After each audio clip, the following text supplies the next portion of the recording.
Let me begin by thanking Ann for the great introduction, the great work she's doing, the leadership she's showing with her team on so many different amazing technological breakthroughs. I want to thank Dr. Isaacs and Dr. Crabtree for giving me a great tour of your facilities.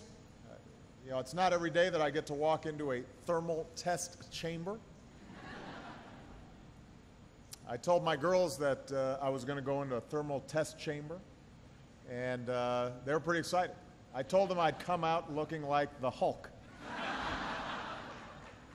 They didn't believe that. But, I want to thank my friend and your friend, a truly great U.S. Senator, Senator Dick Durbin, huge supporter of Argonne.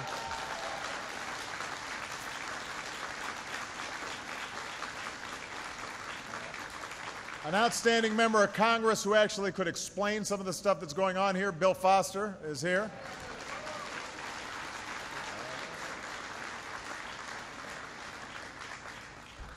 Congressman Bobby Rush, a big supporter of Argonne, and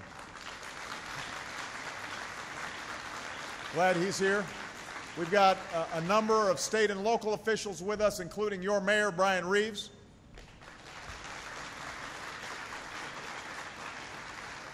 And I could not come to Argonne without bringing my own Nobel Prize winning scientist, someone who has served our country so well over the past 4 years, our Energy Secretary, Dr. Steven Chu. Hey.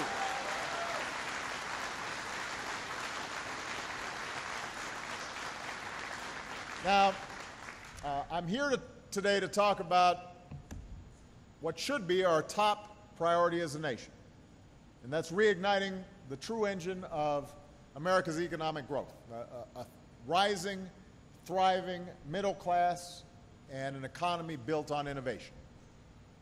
In my State of the Union address, I said our most important task was to drive that economic growth, and I meant it.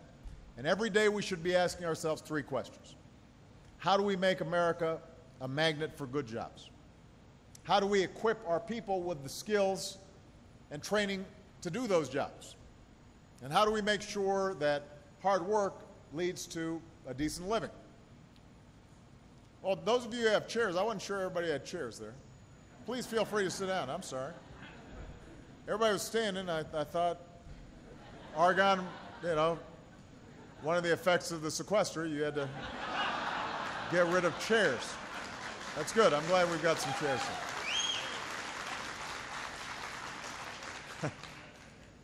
So I chose Argonne National Lab because right now, few areas hold more promise for creating good jobs and growing our economy than how we use American energy.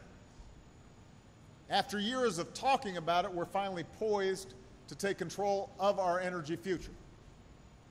We produce more oil than we have in 15 years. We import less oil than we have in 20 years. We've doubled the amount of renewable energy that we generate from sources like wind and solar, with tens of thousands of good jobs to show for it. We're producing more natural gas than we ever have before, with hundreds of thousands of good jobs to show for it.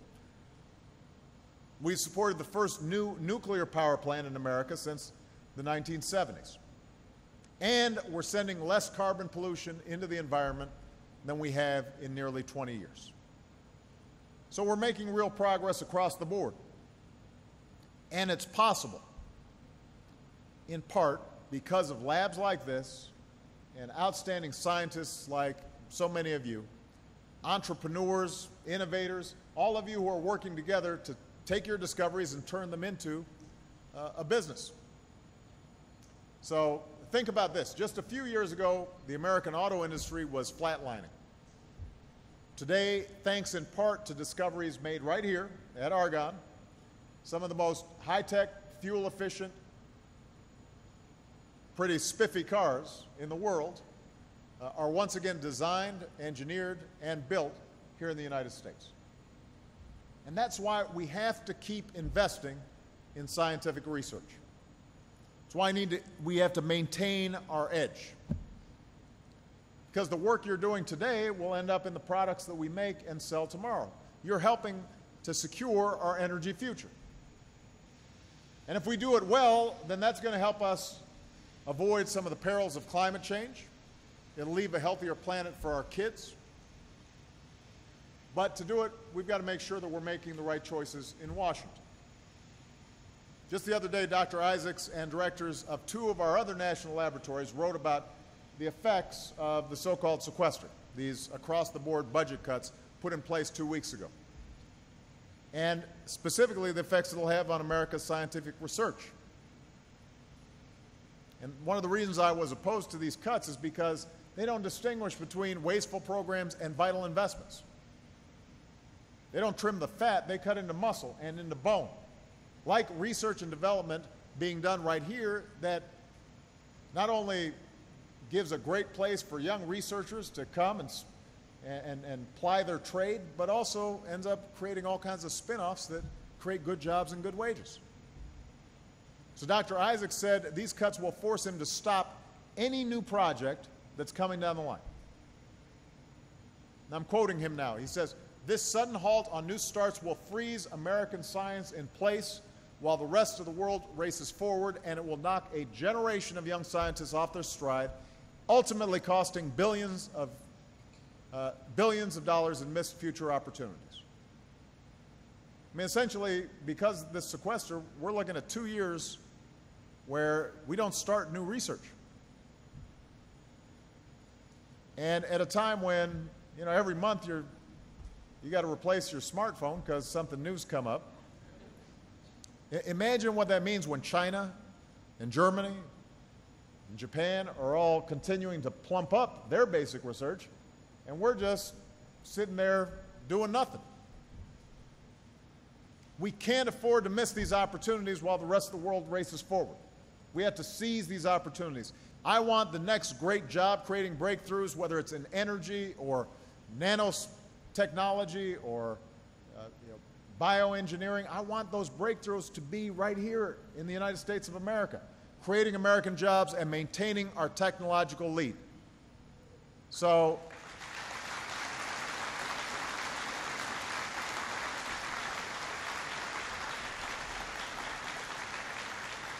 I just want to be clear. These cuts will harm, not help our economy. They aren't the smart way to cut our deficits. And that's why I'm reaching out to Republicans and Democrats to come together around a balanced approach, a smart, phased-in approach to deficit reduction that includes smart spending cuts and entitlement reforms and new revenue, and that won't hurt our middle class or slow economic growth. And if we do that, then we can move beyond governing from crisis to crisis to crisis, and we keep our focus on policies that actually create jobs and grow our economy and move forward to face all the other challenges we face, from fixing our broken immigration system to educating our kids to keeping them safe from gun violence. And few pieces of business are more important for us than getting our energy future right. So here at Argonne and other labs around the country, scientists are working on getting us where we need to get 10 years from now, 20 years from now. Today, what most Americans feel first when it comes to energy prices or energy issues are prices that they pay at the pump. And over the past few weeks, we went through another spike in gas prices. Some people are nodding here. They weren't happy about it. The problem is this happens every year. Happened last year, the year before that. And it's a serious blow to family budgets. It feels like you're getting hit with a new tax coming right out of your pocket. And every time it happens, politicians, they dust off their three-point plans for $2 gas, but nothing happens, and then we go through the same cycle again. But here's the thing. Over the past 4 years, we haven't just talked about it. We've actually started to do something about it. We've worked with auto companies to put in place the toughest fuel economy standards in our history. And what that means is by the middle of the next decade, our cars will go twice as far on a gallon of gas. And the standards that we set are part of what's driving some of the amazing scientists and engineers who are working here at Argonne Labs. We've set some achievable but ambitious goals. So, in the middle of the next decade, we expect that you'll fill up half as often, which means you spend half as much. And over the life of a new car, the average family will save more than $8,000 at the pump.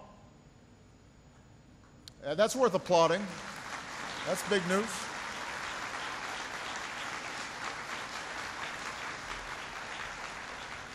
In fact, a new report issued today shows that America is becoming a global leader in advanced vehicles. You walk into any dealership today, and you'll see twice as many hybrids to choose from as there were 5 years ago. You'll see 7 times as many cars that can go 40 miles a gallon or more. And as costs go down, sales are going up. Last year, General Motors sold more hybrid vehicles than ever before. Ford is selling some of the most fuel-efficient cars so quickly the dealers are having a tough time keeping up with the demand. So by investing in our energy security, we're helping our businesses succeed, and we're creating good middle-class jobs right here in America.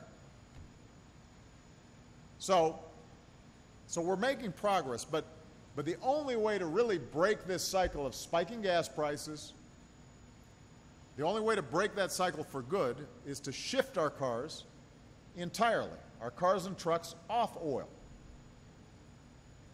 That's why in my State of the Union address, I called on Congress to set up an energy security trust to fund research into new technologies that will help us reach that goal. Now, I'd like to take credit for this idea because it's a good idea, but I can't. Basically, my proposal builds off a proposal that was put forward by a nonpartisan coalition that includes retired generals and admirals and leading CEOs. And these leaders came together around a simple idea. Much of our energy is drawn from lands and waters that we, the public, own together. So what they proposed is, let's take some of our oil and gas revenues from public lands and put it towards research that will benefit the public so we can support American ingenuity without adding a dime to our deficit.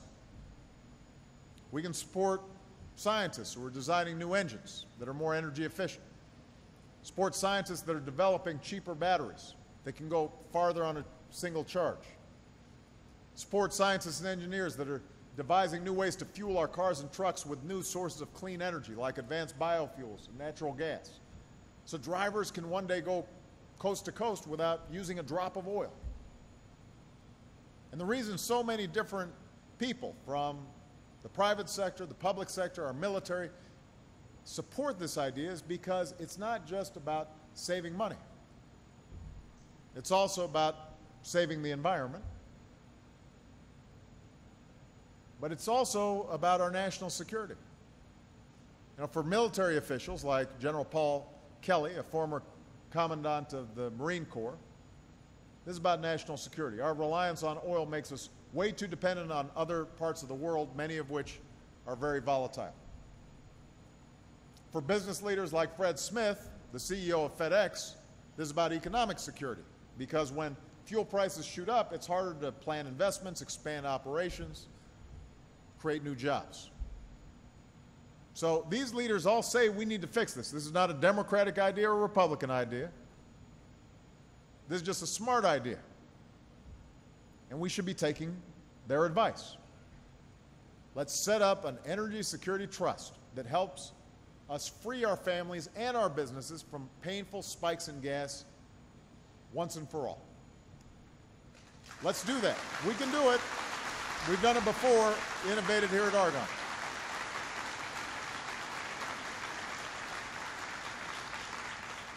And in the meantime, we'll keep moving on the all-of-the-above energy strategy that we've been working on for the last couple of years, where we're producing more oil and gas here at home, but we're also producing more biofuels. We're also producing more fuel-efficient vehicles, more solar power, more wind power. We're working to make sure that here in America we're building cars and homes and businesses that waste less energy. We can do this. The nature of America's miraculous rise has been our drive, our restless spirit, our willingness to reach out to new horizons, our willingness to take risks, our willingness to innovate. We are not satisfied just because this is how things have been. We're going to try something that maybe we just imagine now, but if we work at it, we'll achieve it. That's the nature of America. That's what Argonne National Lab is about. That's what this facility is about.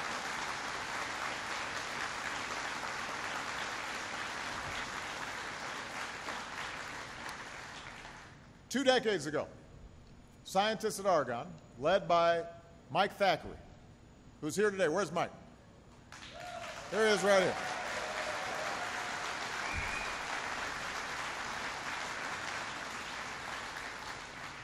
Mike started work on a rechargeable lithium battery for cars. And some folks at the time said the idea wasn't worth the effort. They said that even if you had the technology, the car would cost too much, it wouldn't go far enough. But Mike and his team knew better. They knew you could do better. And America, our government, our federal government, made it a priority. And we funded those efforts. And Mike went to work. And when others gave up, the team kept on at it. And when development hit a snag, the team found solutions. And a few years ago, all this hard work paid off. And scientists here at Argonne helped create a lithium-ion battery that costs less, lasts longer than any that had come before. So what was just an idea 2 decades ago is now rolling off assembly lines in cutting-edge fuel-efficient cars that you can plug in at night. Well, imagine all the ideas right now with all these young scientists and engineers that 20 years ago, or 20 years from now, we'll be offering solutions to our problems that we can't even comprehend, as long as we're still funding these young scientists and engineers, as long as the pipeline for research is maintained, as long as we recognize there's some things we do together as a country, because individually we can't do it. And by the way, the private sector on its own will not invest in this research because it's too expensive. It's too risky. They can't afford it in terms of their bottom lines. So we've got to support it. And we'll all benefit from it. And our kids will benefit from it. And our grandkids will benefit from it. That's who we are. That's been the American story. We don't stand still. We look forward. We invent. We build. We turn new ideas into new industries. We change the way we can live our lives here at home and around the world. That's how we sent a man to the moon. That's how we invented the internet. When somebody tells us we can't, we say, yes, we can. And I'm telling all of you, I am absolutely confident that America's poised to succeed in the same way, as long as we don't lose that spirit of innovation and recognize that we can only do it together. And I'm going to work as hard as I can every single day to make sure that we do. All right? So congratulations, Argonne. Let's keep it up. Thank you. God bless you. God bless America.